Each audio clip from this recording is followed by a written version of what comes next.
Alors, les questions qui ont été posées, les voyages, je passe rapidement puisque chacun d'entre eux va répondre à chacune de ces questions.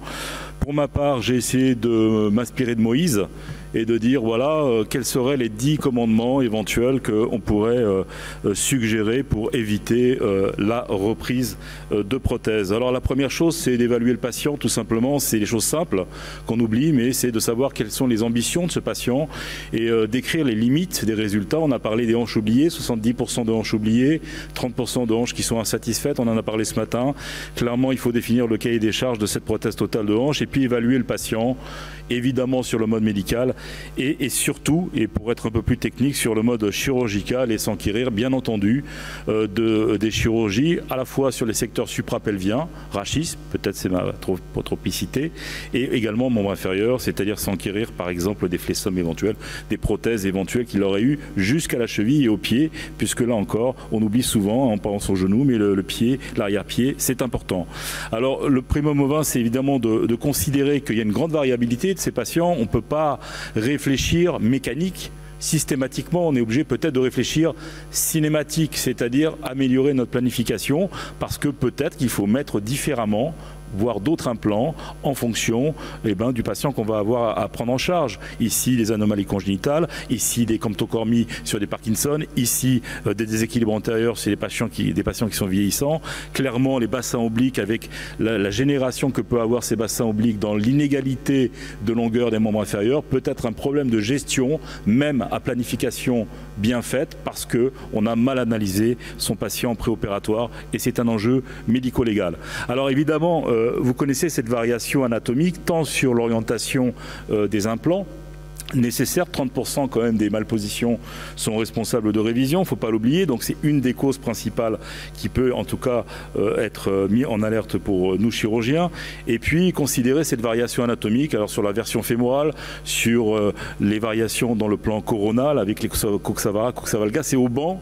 Les haubans musculaires ne fonctionnent pas fatalement de la même façon et on voit cette variabilité décrite par beaucoup d'auteurs quand on considère par exemple l'antéversion combinée. Et puis si on va un peu plus dans l'anatomie proximale, on voit encore, et là j'insiste pas, vous connaissez tout ça, les variations qui peuvent en tout cas nous faire réfléchir sur quel implant utiliser, est-ce qu'on cimente ou pas l'implant, ne serait-ce que parce qu'on a une morphologie proximale de façon à optimiser le fill and fit proximal au cas où on choisirait un implant sans ciment par exemple. Et puis ma trophicité rachidienne me fait réfléchir sur évidemment le rachis, le bassin oblique, mais dans le plan sagittal, la raideur de ce bassin qui va pas bouger peut-être entre la position assise et debout, donc les contraintes vont être différentes chez quelqu'un qui aura un bassin souple et un bassin qui sera rigide. Et il y a même des valeurs maintenant dans la littérature qui montrent que en deçà d'une variation de 10 degrés du tilting du bassin entre la position assise et debout, on est sur des facteurs de risque de luxation et de conflit sur certains patients. Et quand on revoit ce que Valentin Cascales a présenté ce matin, un des facteurs péjoratifs de révision, c'est quand même aussi la mauvaise appréciation de cette relation qu'il y a entre la hanche et le rachis. 5e recommandation, pas faire confiance aux 2 dimensions, finalement peu fiable ce 2 dimensions, et donc cette variabilité inter-intra-observateur effectivement significative, pas d'agrandissement, et puis on n'a pas le profil, on ne sait pas trop ce qui se passe par là-bas. Donc effectivement, peut-être parce que je suis chanceux, certains diront ça ne changera rien, peut-être, j'en sais rien. En tout cas, je suis assez content d'avoir cette planification 3D qui me permet d'optimiser le placement, en tout cas la planification de mes implants. Et au-delà de ça, c'est sûr que quand on peut avoir une assistance qui permet d'avoir les moyens de nos ambitions, c'est-à-dire de placer exactement comme on souhaite les implants, on va probablement limiter, en tout cas c'est l'espérance qu'on en a, il faut l'évaluer évidemment, mais c'est l'espérance qu'on en a, c'est de limiter peut-être ces risques de conflit ou de dislocation. Autre commandement, bien maîtriser sa voie d'abord. Bien souvent, on part, effectivement, il y a un effet un peu comme ça de voie antérieure. Alors, on passe de la voie antérieure à la voie postérieure, etc.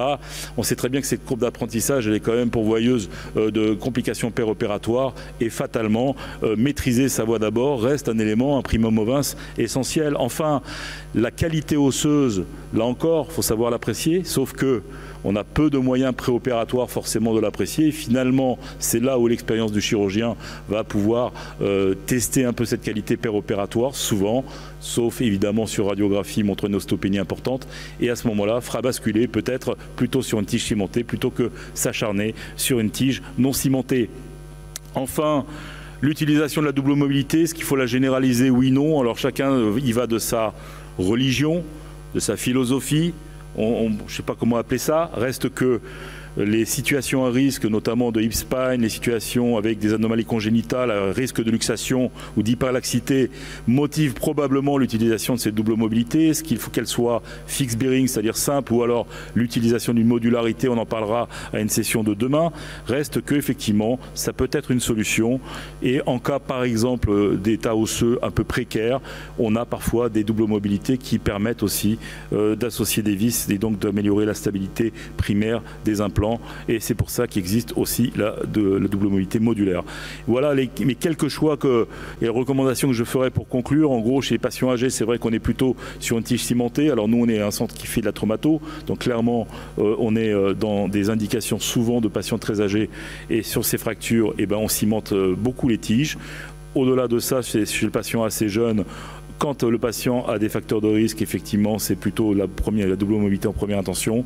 On reste pour l'instant dans une évaluation qui reste un peu compliquée puisque on utilise une planification 3D et une utilisation d'une assistance robotisée qui optimise, et on l'a vu clairement sur les nouveaux logiciels, le risque, diminue le risque de luxation, ce qui veut dire que la balance qui se fera probablement entre une assistance qui peut-être diminue les risques d'impeachment et de luxation va être en balance avec la dual mobility. Reste qu'effectivement, les situations à risque, pour moi en tout cas, sont des indications claires de double mobilité. Je vous remercie.